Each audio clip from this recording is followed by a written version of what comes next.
Hello प्यारे बच्चों, स्वागत है आप सभी का आपके अपने YouTube चैनल में। तो इस वीडियो में हम कक्षा 10 विज्ञान और विज्ञान में जो चैप्टर है हमारा 10 विद्युत धारा, इसका फर्स्ट पार्ट हमने अच्छे से पढ़ लिया है। आपने अभी तक नहीं पढ़ा है तो उसका लिंक आपको डिस्क्रिप्शन में मिल जाएगा।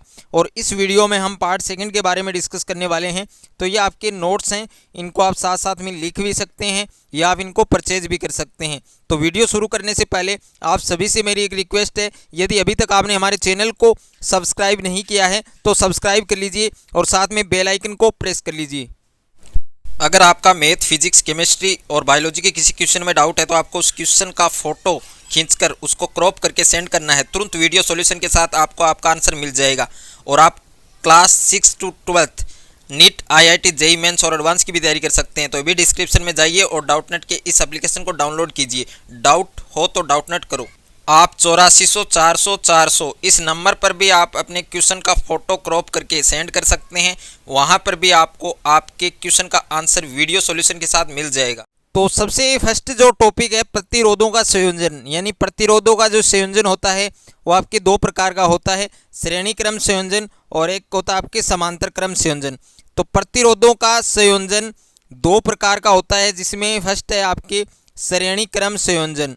इस संयोजन में पहले तार का दूसरा सिरा दूसरे तार के पहले सिरे से और दूसरे तार का दूसरा सिरा तीसरे तार के पहले सिरे से जोड़ने पर जो संयोजन प्राप्त होता है उसे क्या कहा जाता है? श्रेणी क्रम संयोजन कहा जाता है।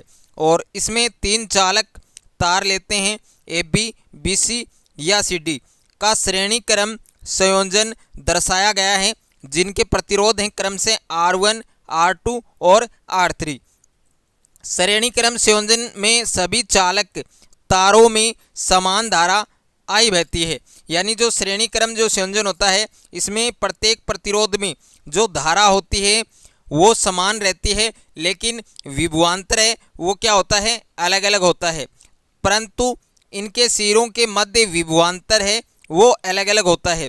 तो श्रेणी क्रम संयोजन और समांतर क्रम संयोजन, इन दोनों में यही डिफरेंस है कि श्रेणी क्रम जो संयोजन होता है उसमें प्रत्येक तारों में जो धारा है वो समान बहती है, लेकिन विभवांतर है वो अलग अलग होता है। लेकिन अगर हम बात करें समांतर की, तो समांतर में इससे विपरीत होता है कि जो धारा है वो अलग अलग होती है प्रत्येक प्रतिरोध के लिए, लेकिन जो विभवांतर है वो समान रहता है। अभी एक परिपथ चित्र है जिसमें R1 प्रतिरोध है, ये R2 है और ये R3 है। प्रतिरोध है वो आप कितने भी ले सकते हैं। इन तीनों के लिए जो विभवांतर है, तीनों प्रतिरोधों के लिए विभवांतर है वो अलग अलग है। जैसे R1 के लिए क्या होगा? V1 और R2 के लिए क्या होगा? V2 और R3 के लिए क्या होगा? V3। लेकिन जो धारा I है उसका मान प्रत्येक प्रतिरोध के लिए, प्रत्येक सिरे के लिए या तार के लिए क्या है? समान है। और ये यहाँ पर एक सेल या बैटरी से इसको जोड़ा गया है और ये कुंजी है। उसके बाद है अब इसका जो गणितीय रूप है, यानी इसका जो तुल्य प्रतिरोध ज्ञात करने का जो सूत्र है वो किस तरीके से हम स्थापित कर सकते हैं, वो अब हम ओम के नियम से इसको जानेंगे। तो माना इनके सिरों के मध्य विभवांतर क्रम से V1, V2 और V3 हैं, तब ओम के नियम से R1 के सिरों के मध्य विभवांतर, यानी ओम का नियम हमने पढ़ा था कि V बराबर क्या होता है? IR होता है। V बराबर क्या होता है? IR। अब V क्या है? यहाँ पर विभवांतर है और I यहाँ पर क्या है? धारा है और R यहाँ पर क्या है? प्रतिरोध। तो पहले सिरे यानी R1 के सिरों के मध्य विभवांतर क्या हो जाएगा? V1 हो जाएगा और बराबर IR1। अब I तो देखो तीनों प्रतिरोधों के लिए क्या है? समान है, लेकिन प्रतिरोध अलग अलग हैं। ये R1 है, ये R2 है और ये R3 है। अब विभवांतर V1, V2, V3 जो मैंने अलग अलग बताए हैं श्रेणी क्रम में। और उसके बाद है R2 के सिरों के मध्य विभवांतर। तो R2 सिरों के मध्य विभवांतर क्या होगा? V2 बराबर क्या हो जाएगा? IR2। उसके बाद में है R3 के सिरों के मध्य विभवांतर। तो R3 के सिरों के मध्य विभवांतर क्या हो जाएगा? V3 बराबर IR3 हो जाएगा। उसके बाद में अगर बैटरी का कुल विभवांतर V मान लिए, अगर बैटरी है उसका कुल विभवांतर V मान लिया जाए, तो V बराबर क्या हो जाएगा, इन तीनों को जोड़ देंगे, V बराबर V1 plus V2 plus V3। तो ये कुल विभवांतर ज्ञात करने का फार्मूला बन जाएगा। उसके बाद है, अब देखो हमने एक बात यहाँ पर देखिए कि जो ओम का नियम हमने पढ़ा है, V बराबर क्या होता है, IR। अब हमने V को स्पष्ट कर दिया, यहाँ पर कुल विभवांतर मान लिया है, तो ये इसका फार्मूला बच गया।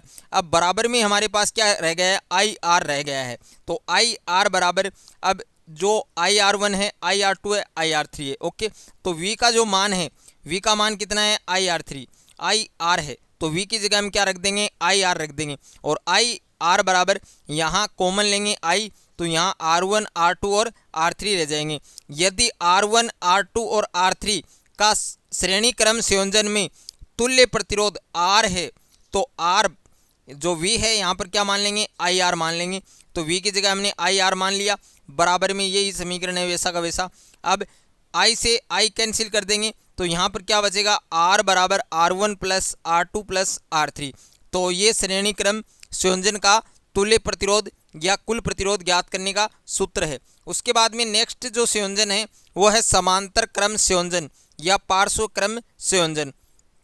तो इसको पार्श्व क्रम संयोजन भी कहा जाता है। सबसे पहले इसकी डेफिनेशन है कि इस संयोजन में सभी प्रतिरोध तारों के पहले सिरे एक साथ और दूसरे सिरे एक साथ जोड़ने से जो संयोजन प्राप्त होता है उसे क्या कहा जाता है, समांतर क्रम संयोजन कहा जाता है। यानी इस संयोजन में सभी प्रतिरोध तारों के पहले सिरे से एक साथ और दूसरे सिरे एक साथ जोड़ने से जो संयोजन प्राप्त होता है उसे क्या कहा जाता है, समांतर क्रम संयोजन कहा जाता है। और ये इसका डायग्राम है, परिपथ चित्र है जो आपको बनाना है।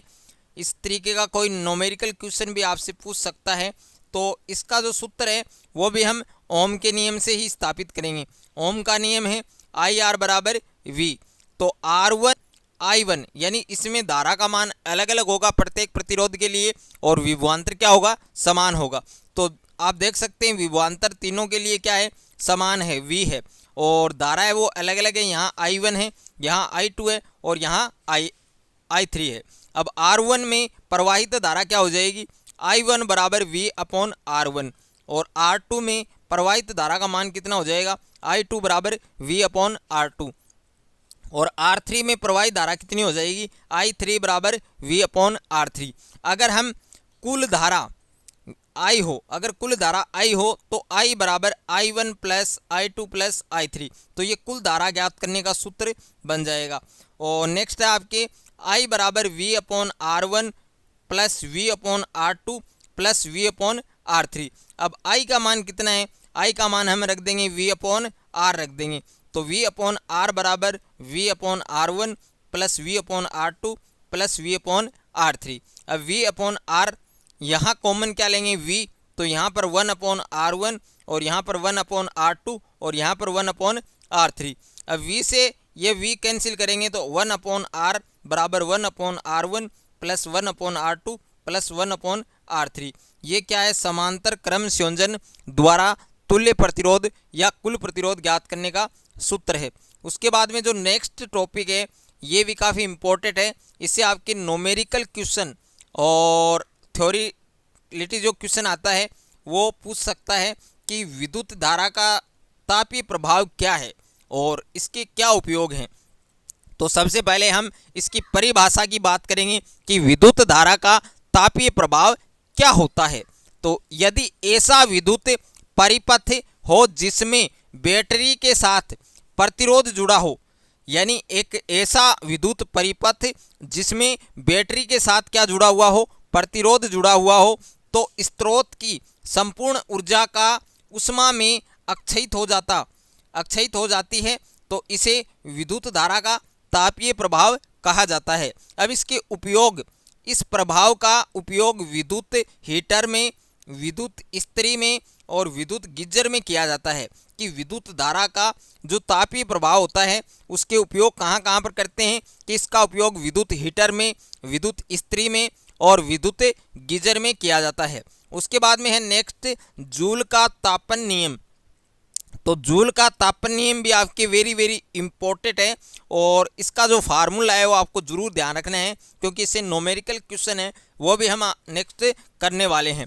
तो दिए गए प्रतिरोध तार में उत्पन्न उष्मा H और तार में प्रवाहित धारा के वर्ग के समानुपाती, प्रतिरोध के समानुपाती और धारा प्रवाह के समय के समानुपाती होती है, यही क्या कहलाता है, जूल का तापन नियम कहलाता है।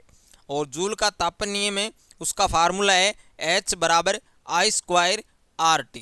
ओके, अब है विद्युत शक्ति। अब विद्युत शक्ति की परिभाषा क्या होती है, जो कार्य हम करते हैं और उसकी जो यूनिट होती है, उसकी जो दर होती है, रेट होती है, उसको हम क्या कहते हैं, विद्युत शक्ति कहते हैं। तो किसी विद्युत परिपथ में धारा प्रवाहित करने पर प्रति सेकंड समय में किया गया कार्य विद्युत शक्ति कहलाता है। यानी किसी विद्युत परिपथ में धारा प्रवाहित करने पर प्रति सेकंड समय में किया गया कार्य क्या कहलाता है, विद्युत शक्ति कहलाता है। और विद्युत शक्ति को किससे दर्शाते हैं, P से। तो P बराबर इसका फार्मूला होता है W/T। अब W क्या है, वर्क यानी कार्य, और T यानी टाइम यानी समय, और इसका मात्रक क्या हो जाएगा, जूल प्रति सेकंड। इसे वाट भी कहते हैं, यानी शक्ति का मात्रक वाट भी होता है और जूल प्रति सेकंड भी होता है। अब 1 वाट की परिभाषा, 1 वाट की क्या परिभाषा होती है, किसी परिपथ में 1 सेकंड में 1 जूल ऊर्जा अक्षय होती है तो शक्ति है वो क्या कहलाती है, 1 वाट कहलाती है। यानी कोई विद्युत परिपथ है और उसमें 1 सेकंड में अगर 1 जूल कार्य किया जाता है तो वह शक्ति, वह पावर क्या कहलाती है, 1 वाट कहलाती है। अब इसके अन्य मात्रक भी हैं, जैसे 1 किलोवाट, 1 मेगावाट और 1 अश्व शक्ति। अब 1 किलोवाट में कितने वाट होते हैं, 1000 वाट होते हैं, और 1 मेगावाट में कितने किलोवाट होते हैं, 1000 किलोवाट होते हैं, और 1 अश्व शक्ति में कितने वाट होते हैं, 746 वाट होते हैं। ओके, तो ये आपको जरूर ध्यान रखना है। उसके बाद में है किलोवाट घंटा। अब किलोवाट घंटा है kWh है, इसको यूनिट भी कहते हैं। तो इसका क्या उपयोग किया जाता है, तो ये भी आपसे एग्जाम में पूछ सकता है। 1 किलोवाट घंटा अथवा 1 यूनिट विद्युत ऊर्जा की वह मात्रा है जो 1 किलोवाट की विद्युत शक्ति वाले परिपथ में 1 घंटे में व्यय होती है, खर्च होती है। और 1 किलोवाट घंटा बराबर क्या होता है, 1 घंटा गुणा 1000 वाट।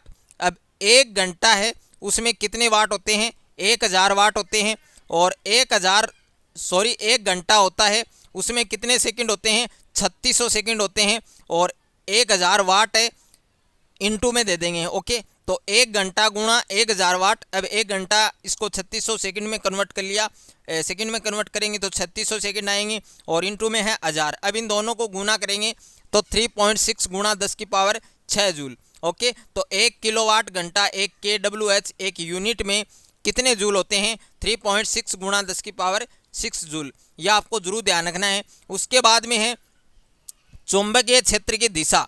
ये आपके वेरी वेरी इंपॉर्टेंट है।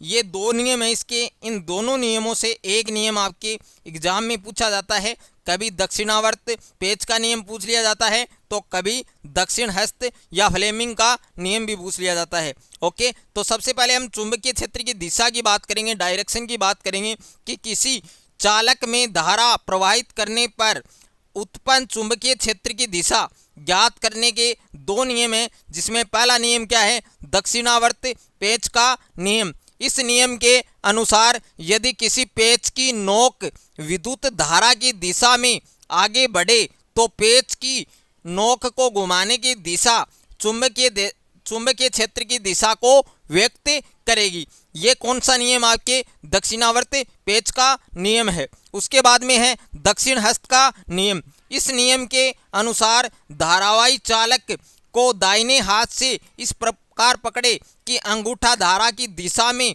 रहे और मुड़ी हुई अंगुलियां चुंबकीय क्षेत्र की दिशा को व्यक्त करें। इसे फ्लेमिंग का दक्षिण हस्त नियम भी कहा जाता है। ये आपके ज़्यादा इम्पोर्टेंट है, काफ़ी बार एग्जाम में पूछा जाता है, तो ये आपको जरूर ध्यान रखना है कि फ्लेमिंग का दक्षिण हस्त नियम किसे कहते हैं।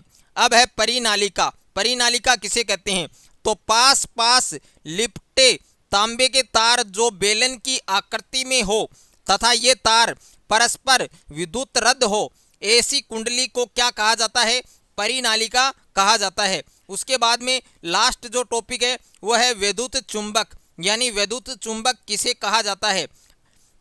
इसकी परिभाषा आपसे पूछी जा सकती है। परिनालिका के भीतर उत्पन्न प्रबल चुंबकीय क्षेत्र का उपयोग किसी चुंबकीय पदार्थ जैसे नरम लोहे को परिनालिका के भीतर रखकर चुंबक बनाने में किया जा सकता है और इस प्रकार बने चुंबक को क्या कहा जाता है? विद्युत चुंबक कहा जाता है। यह आपके वेरी इंपॉर्टेंट है, तो आपको अच्छे से पढ़ना है। और वीडियो आपको अच्छा लगे तो वीडियो को लाइक करें, दोस्तों के साथ शेयर करें। चैनल पर नए हैं तो चैनल को सब्सक्राइब कर लीजिए और साथ में बेल आइकन को प्रेस कर लीजिए। मिलते हैं नए वीडियो में, तब तक के लिए थैंक यू सो मच।